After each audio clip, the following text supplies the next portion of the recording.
Because of बहुत लंबा time हो चुका है उस मूवी को रिव्यू किए हुए, तो हम उसको थोड़ा-सा रिवाइज़ करते हैं, ठीक है? तो हम देखते हैं फ्रांसिस नाम की एक फैमिली होती है जो एस्केप करने की कोशिश करती है, जो कि फँस जाती है एक जगह पर जहाँ पर ज़ॉम्बी उस पर अटैक कर रहे होते हैं और वो गाड़ी में फँस जाते हैं।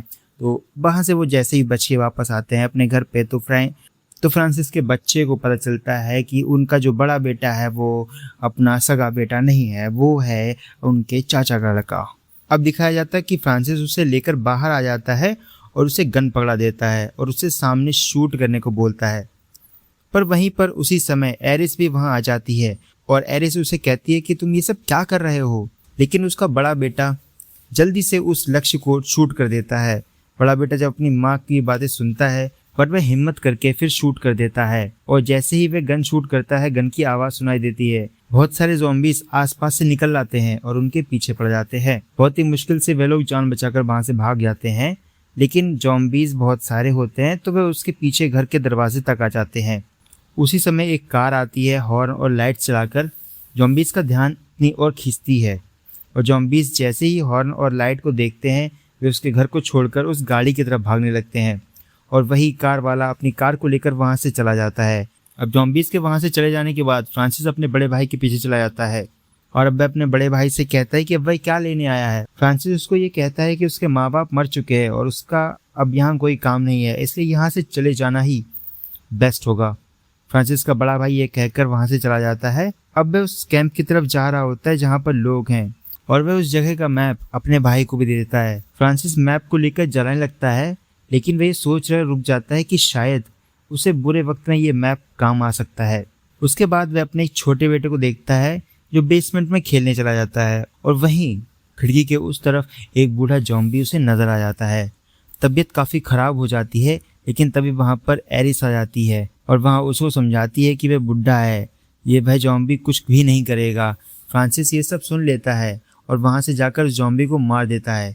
इधर फ्रांसिस का बेटा अपनी माँ को बताता है कि उसके डैड के पास एक मैप है और जब फ्रांसिस उससे पूछती है क्या उसके पास कोई मैप है, लेकिन वह उसी समय मना कर देता है और कहता है कि मेरे पास कोई भी मैप नहीं है, जिसके बाद उन दोनों के बीच में फिर से झगड़ा हो जाता है।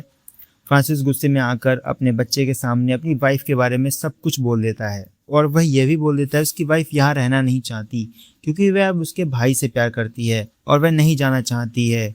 उसका बड़ा बेटा भी उसका बेटा नहीं है। बच्चे अपनी मॉम से पूछते हैं क्या ये सच है, तो मम्मी कहती है हाँ, मेरा आखिरी डिसीजन भी यही है कि हम यहीं रहेंगे। मैप सबके सामने जला देता है और यहीं रहने के लिए रेडी हो जाता है। उसके दरवाजे पर एक नॉक होता है। वह बाहर जाकर देखता है तो एक सोल्जर आया है।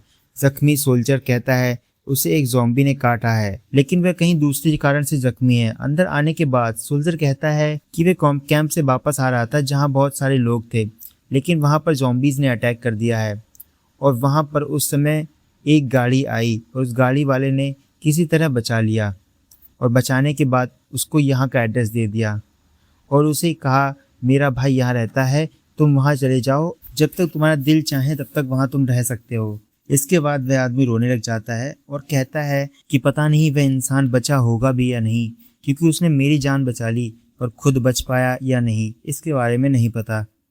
अब इसके बाद फ्रांसिस और एरिस उसे समझाते हैं, उसके भाई के बारे में बात कर रहे हैं।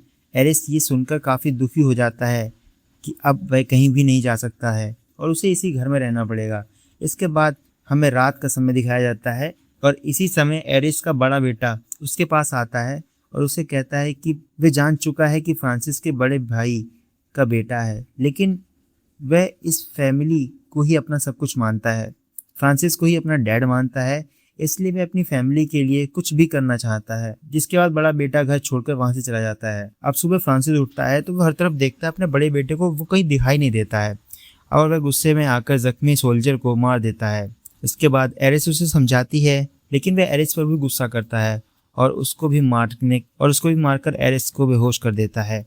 एरिस की अब आँख खुलती है तो वह देखती है कि एरिस को और उसके बेटे को बेसमेंट में बंद कर दिया गया है और ये सब कुछ फ्रांसिस ने ये किया है। फ्रांसिस फिर विंडो से बाहर उसी कुत्ते को देखता है और उसे मारकर उसको ही ले आता है और उसका ही मीट अपनी वाइफ एरिस और अपने बेटे को देता है, लेकिन वह दोनों खाने से मना कर देते हैं। तो फ्रांसिस गुस्से में आ जाता है और पूरा खाना नोच फेंक देता है, लेकिन इसी बीच एक नाइफ जमीन में गिर जाता है। एरिस ये सोचती है कि उस नाइफ को वो छुपा लेगी, लेकिन ये भूल जाती है कि फ्रांसिस ने उस नाइफ को देख लिया है। इसके बाद वह उस नाइफ को लेकर उन दोनों के बेसमेंट में बंद करके वहाँ से चला जाता है। एरिस काफ़ी सोच विचार के बाद एक प्लान बनाती है और अपने बेटे को कहती है कि तुम ज़ोर ज़ोर से अपने डैड को बुलाओ और ज़ोर से उसे चीखना।